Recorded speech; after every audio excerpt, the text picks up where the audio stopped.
Welcome to GGT Sports Fantasy Premier League. The Premier League action resumed this weekend as Burnley and Everton played twice in double game week 31. But before the break, a score of 57 points put in game week 30 saw a small rise up to 54k. 10 players made it out with the exclusion of Luca Digne, but 6 of them scored 2 points or less. There was a catalogue of errors made by Wolves to allow Leeds to come back from 2-0 down. Harvey Barnes came in for Rafinha after mixed reports on the Leeds midfielder. This earned a slightly fortunate assist, teeing up Castagne long effort. The thinking was that Barnes will be a good end of the season buy with 3 matches in hand. Captain Harry Kane set up all 3 of Tottenham goals against West Ham, but missed 2 big chances to score himself. No player amassed more than his 9.2 expected goal figure during the game.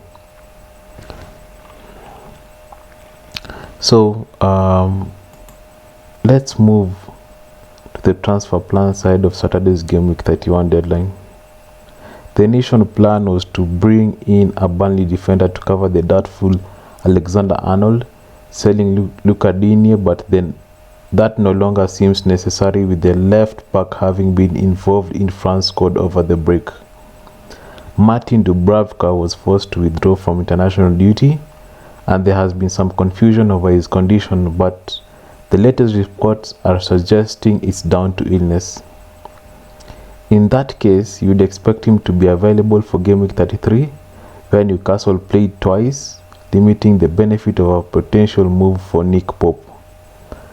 Whilst Burnley have an additional fixture this game week, it comes against league leaders Man City.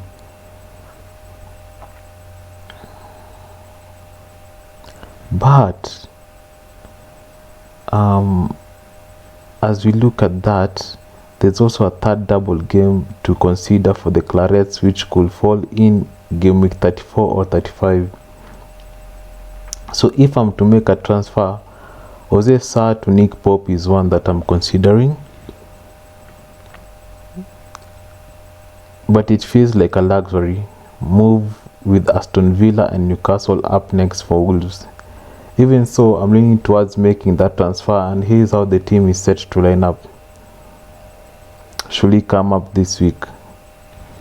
So I'm doing a transfer for removing Sarr and adding Nick Pope.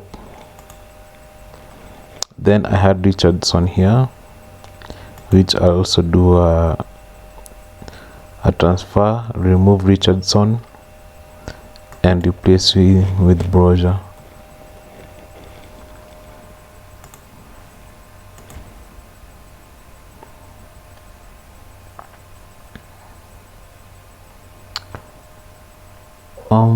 Kieran Tierney and Matt Doherty keep their places in the defense up against Crystal Palace and Newcastle respectively. The Spurs wingback has played a direct hand in 4 goals over the last 4 game weeks, where only Matty Cash has earned more points amongst defenders. Luca Digne and Romain Saez remain on standby should Alexander Arnold fail to recover. While his hamstring injury isn't to be that serious, it will be much of a surprise to see Jurgen Klopp act with caution given the Reds' busy schedule. They face Benfica twice, Man City twice, and Man United in the next 3 weeks. These are some tricky matchups. The midfield with Harvey Barnes and Philippe Coutinho traveling away to Man United and Wolves respectively. The pair have each taken 13 shots in the last 4 game weeks, trailing only Stuart Armstrong and Salah amongst midfielders. Man United have shipped 8 goals across each team's respective last 4 matches, with only Burnley and Norwich conceding more.